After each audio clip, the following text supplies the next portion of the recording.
A paz de Cristo. Foi feita essa pergunta em nosso perfil sobre como um leigo poderia aproveitar a espiritualidade do cartucho. Eu estou respondendo isso como uma opinião pessoal do administrador dessa página, mas baseado na experiência de reflexão que eu creio que fará algum sentido. Até foi por causa disso que eu tive a iniciativa de criar esse apostolado há uns anos atrás. Em 2018, um padre com o qual me aconselhava na época me deu um livro para eu ler, escrito por um monge cartucho. E ele aconselhou que na meditação daquele livro eu pudesse tirar lições para minha vida no cotidiano, né? Por mais que seja uma vida muito diferente de quem vive no século, como é uma vida de busca de santidade, cada um pode aproveitar de algum modo, adaptando ao seu modo de vida. Nessa época, como é até hoje, né, a gente não encontra tanto material sobre a cartucho, né, principalmente em português. Então, pesquisando, eu vi que tinha bastante coisa em italiano e também no site oficial dos cartuchos, que tem traduções para outras línguas, né, em inglês, e fui com esse material mesmo em outra língua, usando aplicativos de tradução, né, estudando e entendendo, tentando entender, né, e meditar e aproveitar, né, o máximo possível para a minha vida de espiritualidade pessoal. Então, entre muitos aspectos, o primeiro que salta muito à vista da gente, de quem conhece a história dos monges cartuchos, a história de São Bruno, as primeiras que saltam à vista são a solidão e o silêncio. A solidão, ela vivida de um modo espiritual, não é a solidão pela solidão. A solidão pela solidão, ela se torna um egoísmo, né? A pessoa quer se tornar só, se afastar de tudo só por um bem próprio, né?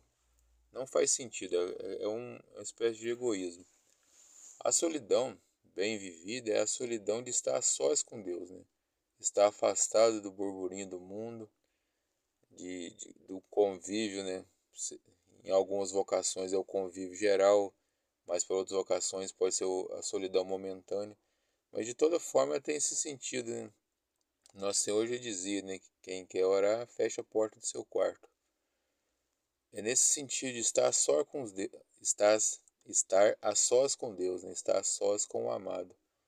Fazendo uma comparação, né, com a vida leiga, um casal de noivos, quando ele está tratando, por exemplo, de questões do casamento, de criação dos filhos, ele quer conversar a sós, não quer ficar no burburinho no meio de um monte de gente, né?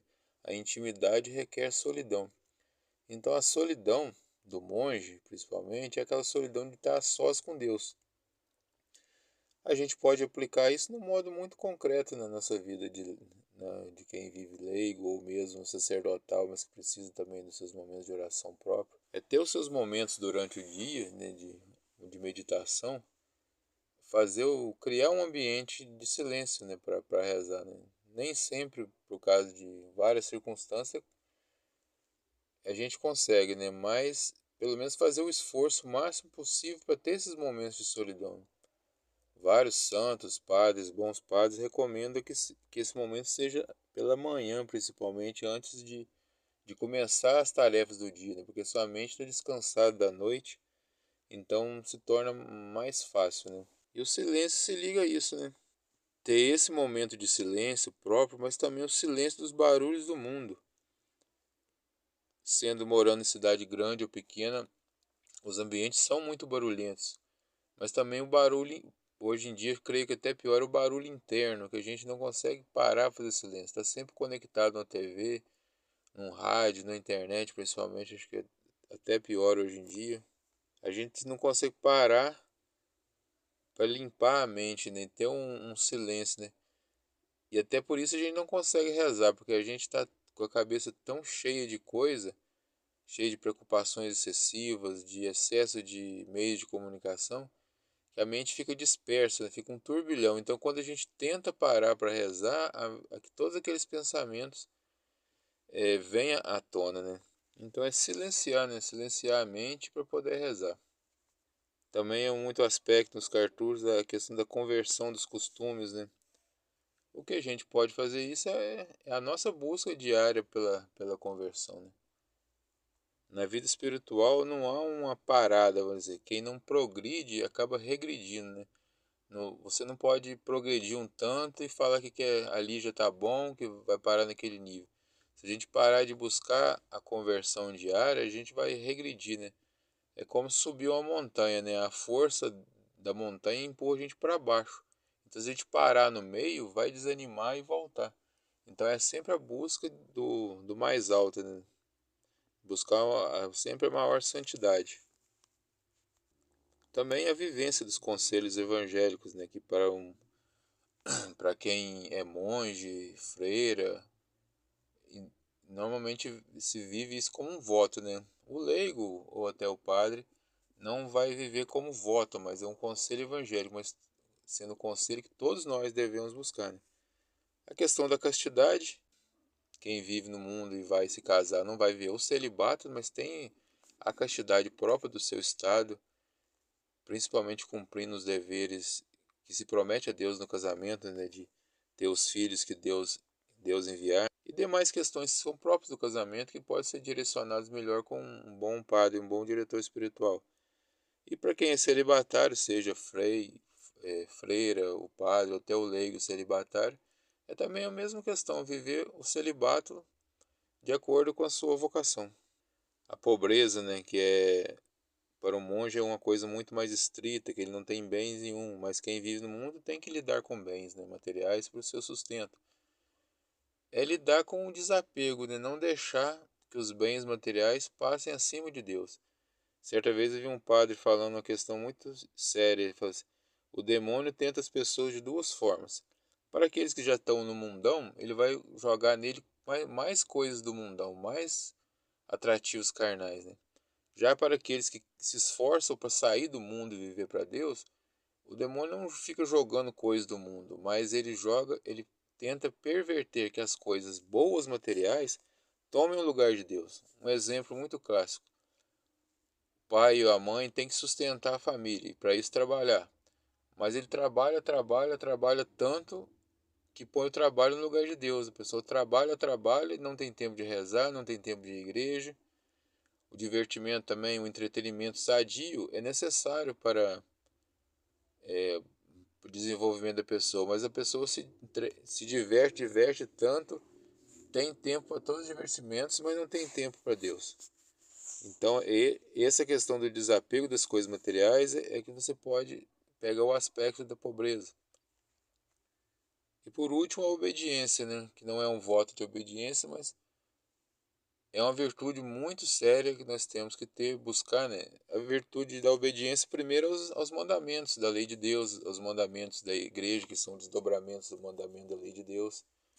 Porque se não houver obediência, nós não somos amigos de Deus, né?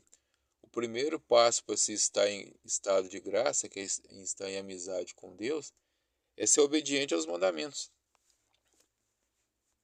Ser obediente aos mandamentos não é o estágio final, é o estágio inicial do processo de santidade, né? Mas sem esse processo não há o passo seguinte, né?